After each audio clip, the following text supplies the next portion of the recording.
Buenas noticias, Neón. Al video anterior le fue de la patada. ¿Qué? ¿Cómo que le fue de la patada? Sí, solo tuvo 50 vistas.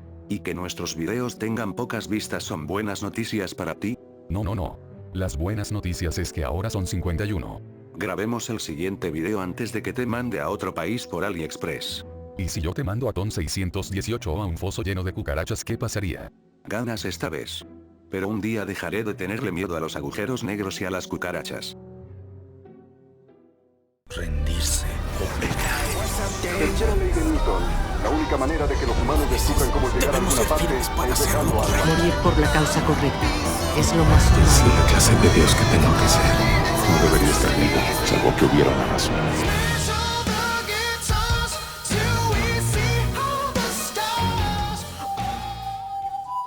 Todavía no estoy muerto. Pocas cosas son tan aterradoras en este planeta como el hecho de encontrarse con una persona con malas intenciones. Saber que podríamos irnos de este mundo solamente por los desinteresados deseos de alguien con un nulo aprecio y respeto por la vida. Se dicen muchas cosas sobre el por qué existe este mal llamado asesinos seriales.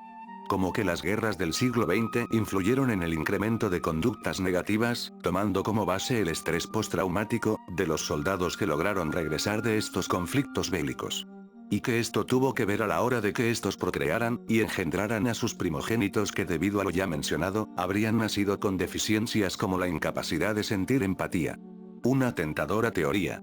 Sin embargo, hay que recordar que Estados Unidos y los países participantes de los conflictos mencionados, no son los únicos países del mundo con altos índices de crimen. México, por ejemplo, que es el país donde reside su servidor, no participó en los conflictos bélicos del siglo XX y cuenta con índices altísimos de violencia entre los que se encuentran casos de feminicidios y homicidios, de los cuales lamentablemente la gran mayoría jamás se resuelven. En nuestro caso y dando crédito a la teoría, todo esto sería derivado de los conflictos armados y a la desigualdad social y económica de los últimos 100 años. Pero nos encontramos con una pequeña cuestión. Esta problemática ha sido cosa de siempre a lo largo de toda la historia de la humanidad. Entonces esta explicación puede ser debatible. Esta problemática ha inspirado la creación de reportajes, documentales, libros e incluso películas, en varios países del mundo. Y en México contamos con lo propio. Pero el tema de este video, es una película, que se ha autodenominado como la más violenta del país. Y para un servidor fácilmente podría serlo. Porque no es que retrate a grandes rasgos una problemática como lo son los narcotraficantes. Otro mal que ha atormentado a miles de personas a lo largo de estas últimas décadas. Esta película se centra en la problemática de los asesinos seriales de una manera más personal y que supera por mucho las sensaciones desesperanzadoras de otras producciones que retratan otras problemáticas como el ya mencionado narcotráfico. Empezó como un cortometraje, estrenado en el año 2012. Pero durante los 2 años posteriores, su director, lograría evolucionar el proyecto y convertirlo en un largometraje gracias a una campaña de crowdfunding, y también al apoyo del polémico y ya fallecido director italiano, Ruggero Deodato, que para los conocedores del inframundo del séptimo arte, este nombre les dirá muchísimo. La película se titularía igual que el ya mencionado cortometraje y en el año 2015 llegaría a Atroz, dirigida por Lex Ortega. Vendida y publicitada como la película más violenta de México. Descripción que francamente se queda muy corta. Atroz definitivamente se queda con un lugar en la lista de las películas más violentas de la historia. Como alguien que ha visto de todo en internet, desde una edad muy temprana, debo decir que no soy una persona fácil de impresionar, si de películas violentas o aterradoras hablamos. Aunque particularmente las películas y series ambientadas en mi país de origen, independientemente de su temática social, siempre me generan un sentimiento no muy agradable. Pero Atroz cruzó esa línea y se fue de largo. Que esto sirva como precedente para ustedes, y les permita imaginar qué tan oscura es esta cinta.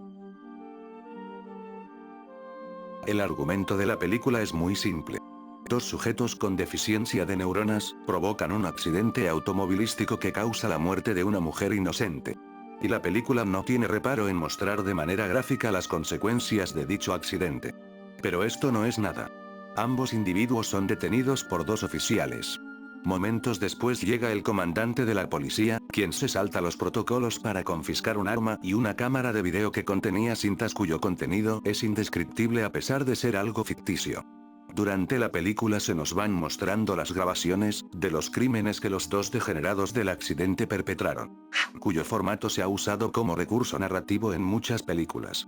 Pero Atroz lo lleva al límite, llegando a ser casi que una tortura incluso para las mentes más perturbadas.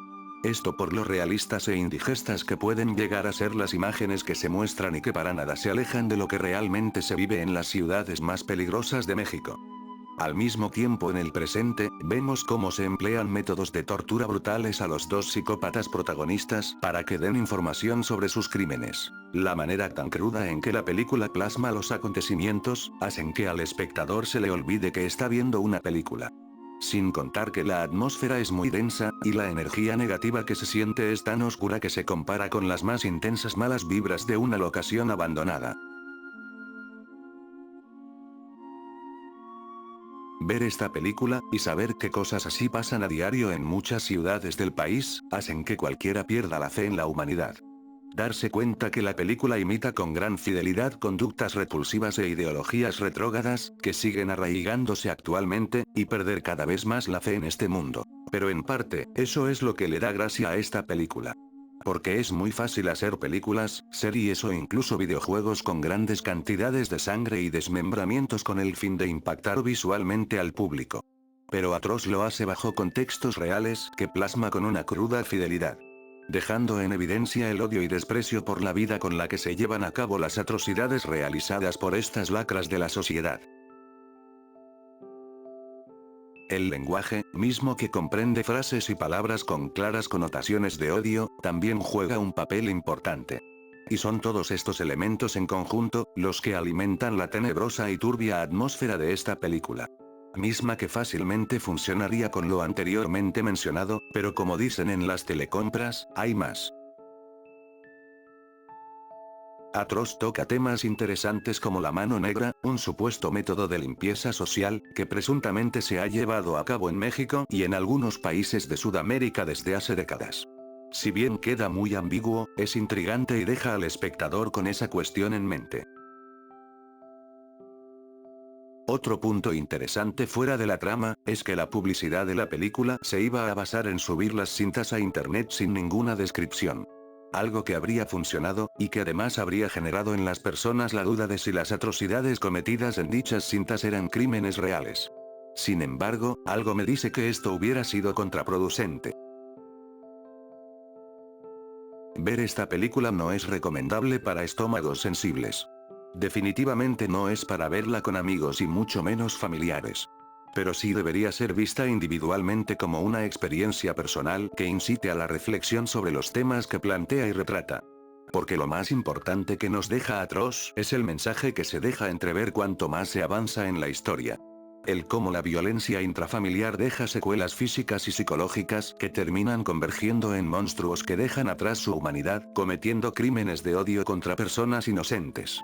Pero es muy importante aclarar que con esto no busca justificar las acciones de estos seres indeseables, sino explicar que los abusos físicos y psicológicos que muchos padres cometen a veces sin saberlo, juegan un papel importante en el desarrollo de asesinos y violadores y demás criminales cuyos principios éticos básicos desaparecen totalmente. O peor aún, nunca se desarrollan, porque no se trata de buscar culpables. Se trata de identificar los fallos a tiempo y evitarlos para prevenir desastres. México empezará a cambiar cuando la sociedad abra los ojos y empiece a tomar conciencia, entendiendo y asumiendo su responsabilidad sobre mucho de lo que acontece actualmente en muchas partes del país. Pero para esto tenemos que tener un panorama básico más amplio sobre las posibles causas de la problemática de los asesinos seriales. Muchas personas atribuyen este problema a la cultura de armas, pero repito, Estados Unidos, principal país que permite la posesión de armas, no es el único país del mundo. México no admite el uso de armas y hay tanta violencia como en aquel país. Además no es como que a los asesinos seriales les guste usar armas de fuego. Aunque bueno, no hay que dejar fuera a los malditos tiradores. Y para nada se deberían descartar estas atribuciones porque de una u otra forma pueden influir en lo que es uno de los peores males de la sociedad. Y en el caso de mi país, las consecuencias de la guerra contra el narcotráfico iniciada por una estúpida decisión presidencial, que vino a potenciar la violencia que ya se vivía desde hace décadas, puede ser el equivalente a un conflicto bélico si de consecuencias sociales hablamos. Y si a esto le agregamos la injusta repartición de los recursos y la falta de verdaderas oportunidades, que provoca que muchas personas desesperadas, incursionen en el mundo criminal o en su más infame rama, como lo es el narcotráfico, el problema se hace más grande.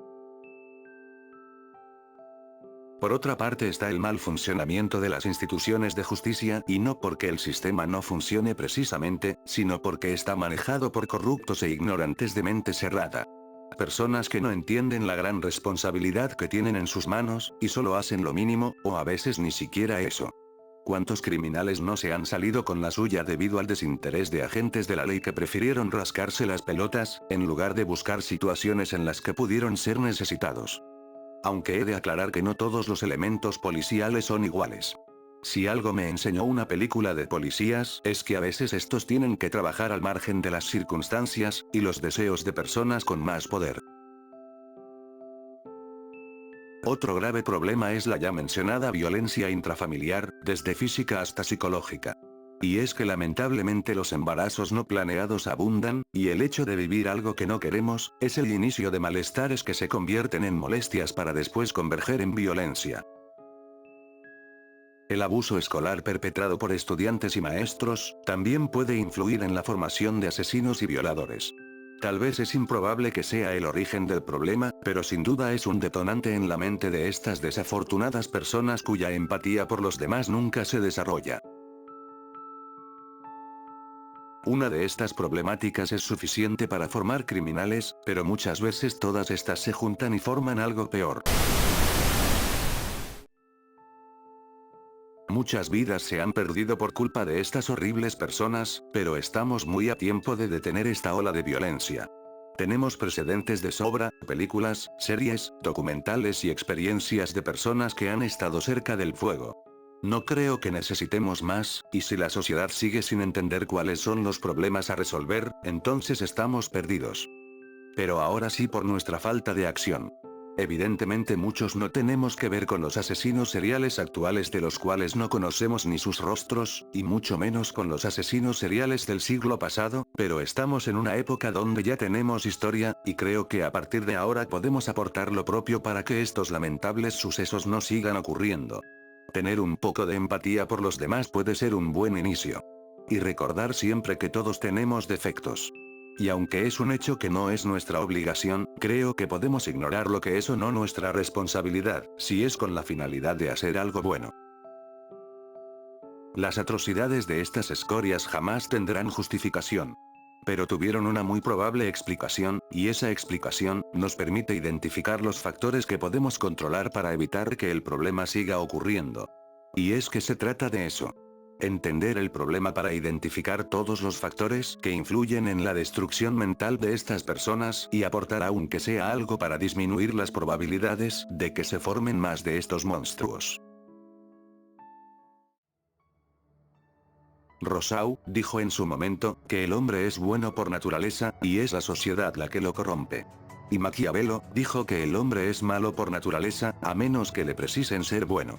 Aunque son dos posturas muy válidas sobre nuestra naturaleza, es un despropósito perder el tiempo debatiendo eternamente sobre quién tiene la razón. Como engranes esenciales de la sociedad, podemos contribuir a que el hombre sea bueno, sin importar si nació siendo malvado o no. Pero es bueno que todos tengamos diferentes puntos de vista, porque eso enriquece más nuestras opiniones. El punto de todo esto es el avance de nuestra sociedad. Nada es todo blanco, y nada es todo negro. El balance es lo que nos hará trascender.